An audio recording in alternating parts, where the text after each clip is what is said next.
Guys आज के video में हम एक हिंदी स्टोरी का इंग्लिश में ट्रांसलेशन करना बताएंगे। स्टोरी है लालची कुत्ता। तो इस वीडियो में हम इस पूरी स्टोरी का हिंदी से इंग्लिश में ट्रांसलेशन करना बताएंगे और ट्रांसलेशन के सारे रूल्स बताएंगे, इसलिए इस वीडियो को बिना स्किप किए अंत तक देखें। स्टोरी है लालची कुत्ता। तो इसकी इंग्लिश होगी द गाइज। द का यूज किसी विशेष नाउन के लिए किया जाता है।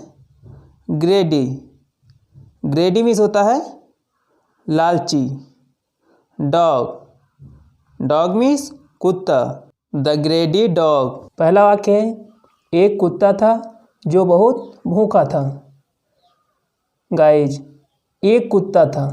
इस प्रकार के वाक्यों की इंग्लिश बनाने के लिए देयर का यूज किया जाता है। जैसे कि एक कार थी, देयर वाज अ कार। एक पेंसिल थी, देयर वाज अ पेंसिल। तो इसी प्रकार एक कुत्ता था, तो सबसे पहले लिखेंगे देयर था।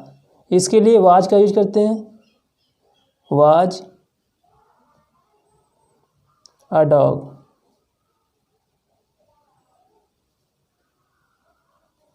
जो, जानवर के लिए जब जो की इंग्लिश लिखनी होती है तो विच का यूज करते हैं। तो उसके बाद लिखेंगे विच।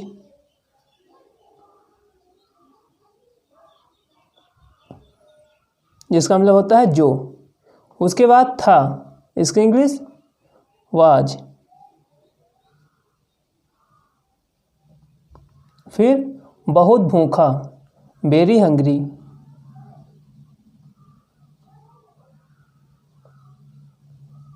Very hungry.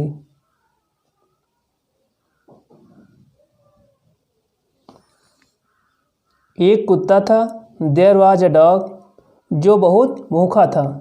Which was very hungry. Which का मतलब यहाँ है जो।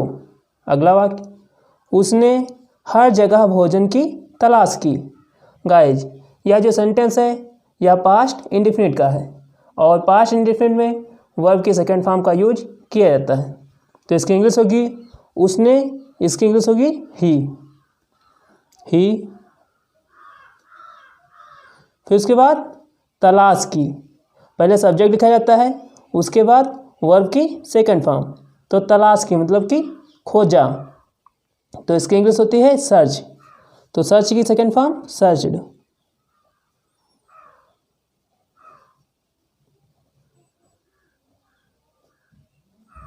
ही सर्च्ड, क्या खोजा? फूड। तो फूड से पहले फॉर का यूज करेंगे, फॉर फूड। कहाँ खोजा? हर जगह। इसके लिए एवरीवेयर का यूज करते हैं, एवरीवेयर। उसने हर जगह भोजन की तलाश की। ही सर्च्ड फॉर फूड एवरीवेयर। या जो इसमें जो टेंस है वह पास्ट इंडेफिनिट है और पास्ट इंडेफिनिट टेंस में वर्ब के सेकंड फॉर्म का यूज किया जाता है। अगला वाक्य है,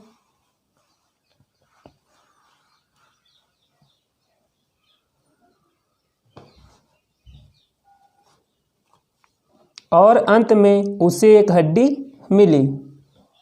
तो और इसके लिए एंड लगाते हैं, एंड अंत में। इसकी इंग्लिश होती है एट लास्ट।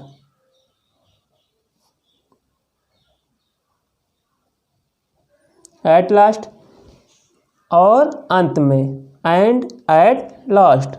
फिर उसके बाद उसे एक हड्डी मिली। तो ही मिली मतलब कि वह एक हड्डी पाया। तो इसकी इंग्लिश होती है फाइंड। मीन्स होता है पाना और फाइंड की सेकंड फॉर्म होती है फाउंड। तो उसके बाद लिखेंगे फाउंड, क्योंकि पास्ट इंडेफिनिट टेंस में वर्ब की सेकंड फॉर्म का यूज किया जाता है। फाउंड एक के लिए आ। ए को अगर ए सिंगल हो तो उसे आ पढ़ते हैं। आ हड्डी के लिए बोन। और इसकी इंग्लिश होती है एंड।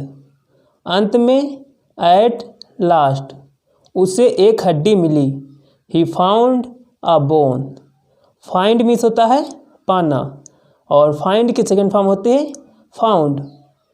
पास्ट इंडेफिनिट टेंस में वर्ब की सेकेंड फॉर्म का यूज किया जाता है। अगला वाक्य है उसने अपने मुंह से हड्डी उठाई।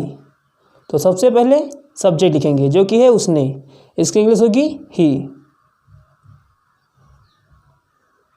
सब्जेक्ट के बाद स्ट्रक्चर क्या होता है पास्ट इंडेफिनिट टेंस का? सबसे पहले सब्जेक्ट लिखा जाता है, उसके बाद वर्ब की सेकेंड फॉर्म, फिर ऑब्जेक्ट। तो पहले सब्जेक्ट हो गया ही, उसके बाद इसमें वर्ब क्या है उठाई, मतलब कि उठाना। तो इसकी इंग्लिश होगी पिक्ड।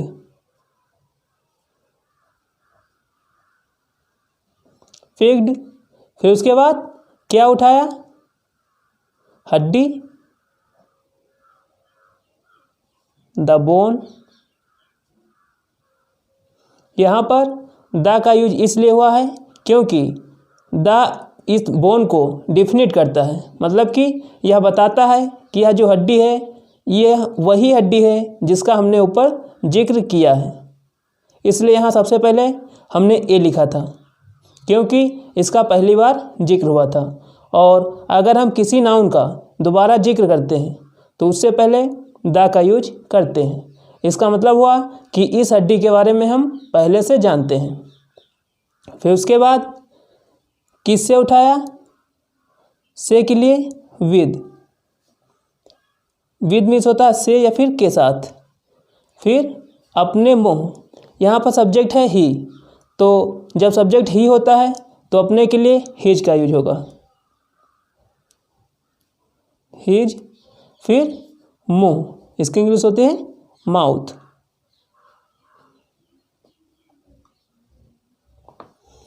उसने अपने मुंह से हड्डी उठाई। He picked the bone with his mouth.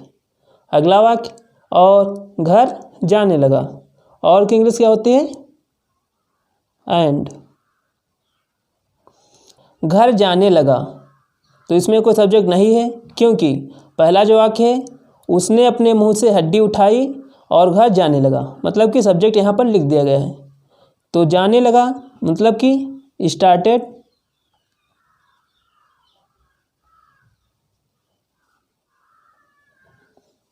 Verb की सेकेंड फॉर्म होती है स्टार्टेड, वर्ब की फर्स्ट फॉर्म होती है स्टार्ट, और स्टार्ट की सेकेंड फॉर्म होती है स्टार्टेड। तो स्टार्टेड गोइंग।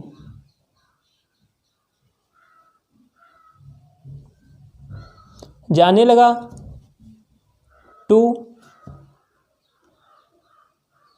फिर कहाँ जाने लगा घर, तो अपने घर जाने लगा ना, तो हिज होम।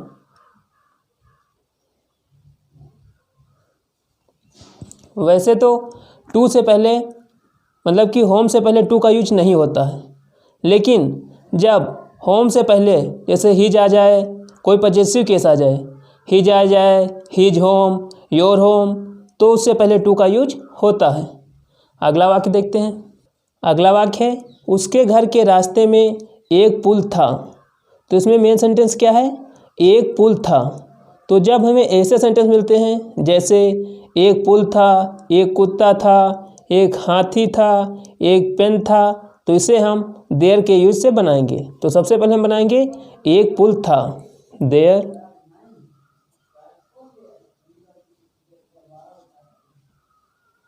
फिर वाज, वाज मीन्स था।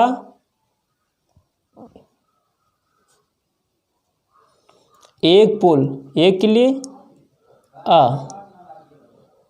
फिर उसके बाद पुल, पुल की इंग्लिश लिखेंगे जिसकी इंग्लिश होती है ब्रिज।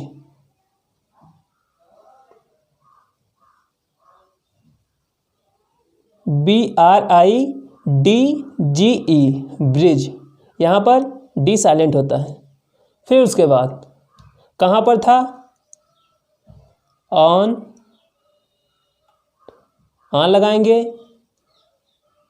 ऑन द वे।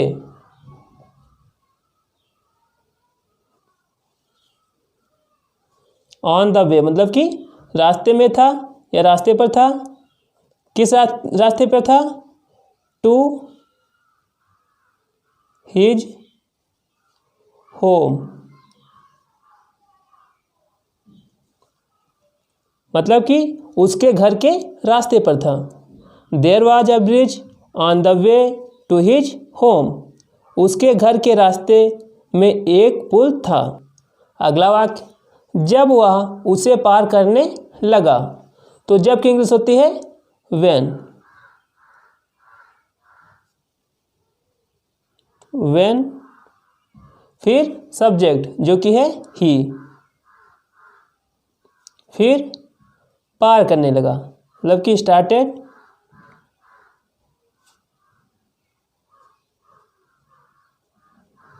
मतलब कि शुरू कर दिया या शुरू किया। क्रॉसिंग पार करना।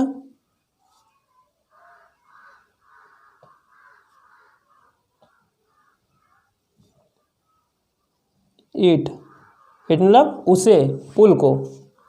When he started crossing it, जब वह उसे पार करने लगा। अगला वाक्य, उसने पानी में अपना प्रतिबिंब देखा। तो सबसे पहले लिखेंगे सब्जेक्ट जो कि है ही, फिर उसके बाद वर्ब लिखेंगे जो कि है देखा मतलब कि देखना। देखना की इंग्लिश होती है सी, लेकिन यहाँ जो इसमें कौन सा टेंस होगा? लास्ट में क्या है? आ मतलब कि देखा। इसे हम कैसे लिखेंगे? खा प्लस आ मतलब कि लास्ट में आया है।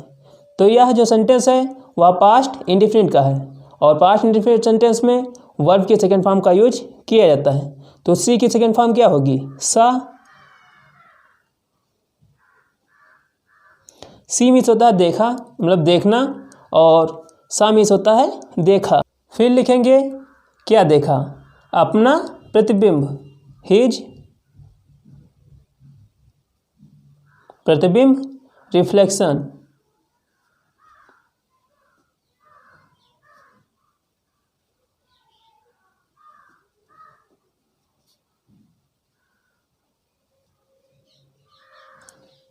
हिज रिफ्लेक्शन, या फिर लिख सकते हैं हिज इमेज। तो हिज रिफ्लेक्शन मतलब कि अपना प्रतिबिंब कहाँ देखा? फिर में मतलब कि इन द वाटर, पानी में। He saw his reflection in the water, उसने पानी में अपना प्रतिबिंब देखा। अगला वाक्य, कुत्ते ने सोचा कि पानी में हड्डी के साथ एक और कुत्ता है। तो सबसे पहले हम लिखेंगे कुत्ते ने सोचा। द डॉग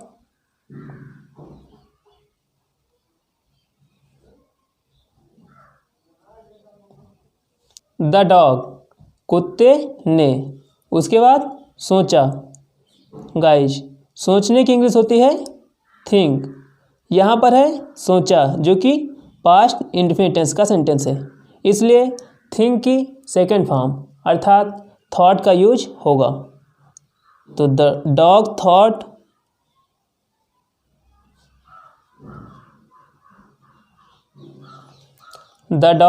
थॉट मतलब कि कुत्ते ने सोचा।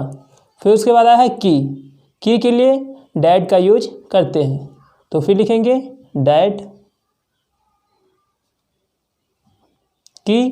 फिर उसके बाद देखिए यहाँ पर पहले वाले वाक्य के जैसा ये सेंटेंस फिर हो गया कि पानी में हड्डी के साथ एक और कुत्ता है, मतलब कि एक और कुत्ता है, या कह सकते हैं एक कुत्ता है। तो इसकी इंग्लिश भी हम देयर से बनाएंगे। तो देयर, फिर उसके बाद है। वैसे तो है के लिए इज का यूज होता, लेकिन यहाँ पर पहले जो सेंटेंस है यह पास्ट में है, इसलिए यहाँ पर वाज का यूज होगा। वाज, या फिर समझ लीजिए यह जो सेंटेंस है वह इनडायरेक्ट है। तो जब हम डायरेक्ट को इनडायरेक्ट में बनाते हैं, अगर हम कामा लगाते तो यहाँ इज लिखते तो इज का वाज हो जाता, तो देयर वाज। उसके बाद एक और कुत्ता है, एक और के लिए another,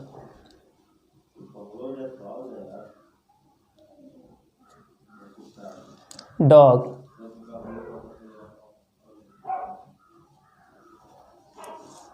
there was another dog, dog हो सॉरी, अनदर डॉग। फिर क्या है सेंटेंस बीच में, पानी में हड्डी के साथ, मतलब कि के साथ, इसकी इंग्लिश होती है विद।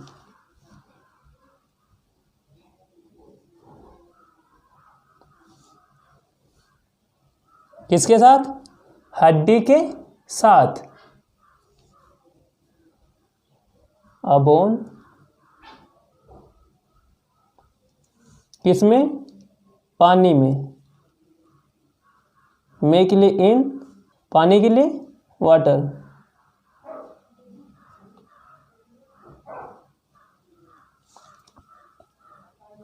कुत्ते ने सोचा कि पानी में हड्डी के साथ एक और कुत्ता है। The dog thought that there was another dog with a bone in water. अगला वाक्य, वह उस दूसरी हड्डी को भी पाना चाहता था। तो इसमें सब्जेक्ट क्या है, वह, जिसकी इंग्लिश होगी ही। चाहता था, वांट मीन्स होता है चाहना, और वांट किसके फॉर्म होते हैं, वांटेड।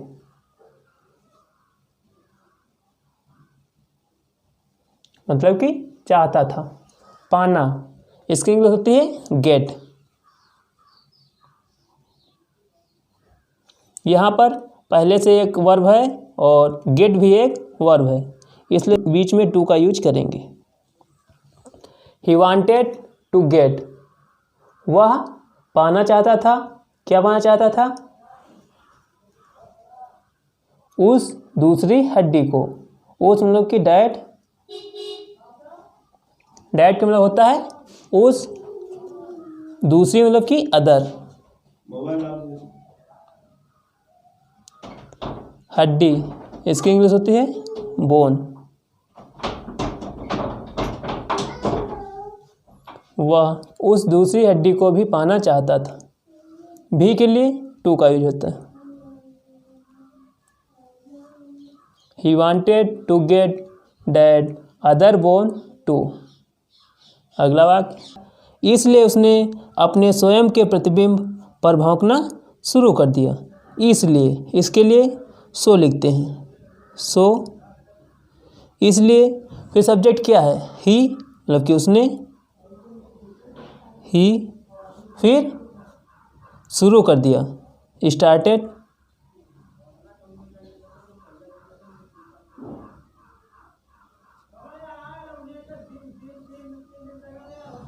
स्टार्टेड मतलब शुरू कर दिया, क्या शुरू कर दिया, भौंकना, तो working.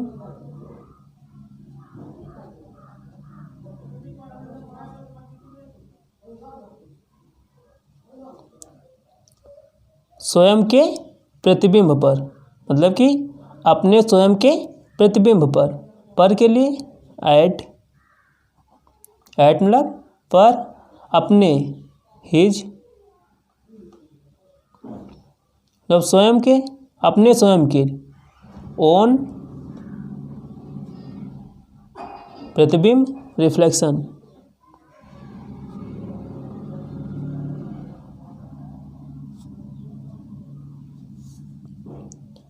Eight his own reflection, अपने ही स्वयं के प्रतिबिंब पर। So he started walking at his own reflection. अगला वाक्य, जैसे ही उसने अपना मुंह खोला उसकी हड्डी पानी में गिर गई। गाइज, ऐसे वाक्यों को बनाने के लिए सबसे पहले हम दूसरे वाले वाक्य की इंग्लिश लिखते हैं, उसके बाद जैसे ही के लिए एज सुन एज का यूज करते हैं, फिर पहले वाले सेंटेंस की इंग्लिश लिखते हैं। तो दूसरा सेंटेंस क्या है, उसकी हड्डी पानी में गिर गई। तो उसकी हड्डी मतलब कि हिज बोन, हिज बोन। फिर गिर गई, फेल, गिर गई, कहाँ गिर गई, पानी में के लिए इन वाटर।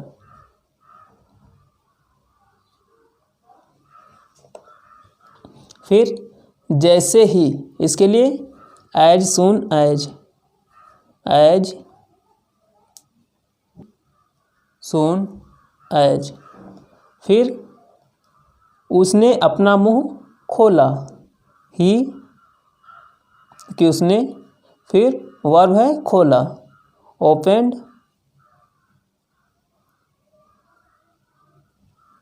अपना मुंह, अपने के लिए हिज मुंह, mouth, his mouth. His bone fell in water as soon as he opened his mouth. जैसे ही उसने अपना मुंह खोला उसकी हड्डी पानी में गिर गई। हिज बोन मतलब कि उसकी हड्डी, फेल गिर गई, इन में, वाटर पानी, एज सून एज जैसे ही उसने, ओपेंड खोला, हिज अपना, माउथ मुंह।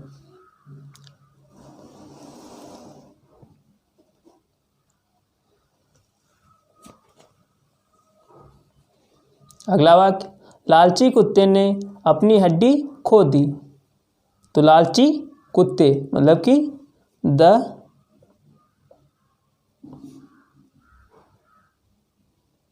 ग्रेडी डॉग। लालची कुत्ते ने, द ग्रेडी डॉग, खो दी, लॉस्ट,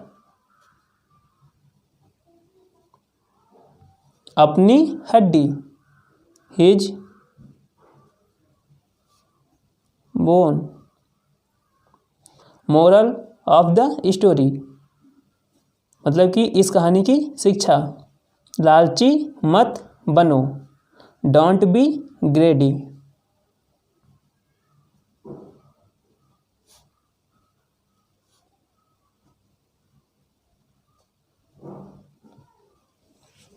तो गाइज यदि स्टोरी अच्छी लगी हो तो इसे लाइक करें और अपने दोस्तों के साथ शेयर करें तथा एक कमेंट लिखकर हमें जरूर बताएं कि यह वीडियो आपको कैसा लगा। यह चैनल पर नए हैं तो इसे सब्सक्राइब करें, बेल आइकन को प्रेस करें ताकि हमारी इसी प्रकार की वीडियो आपको टाइम से मिल जाए।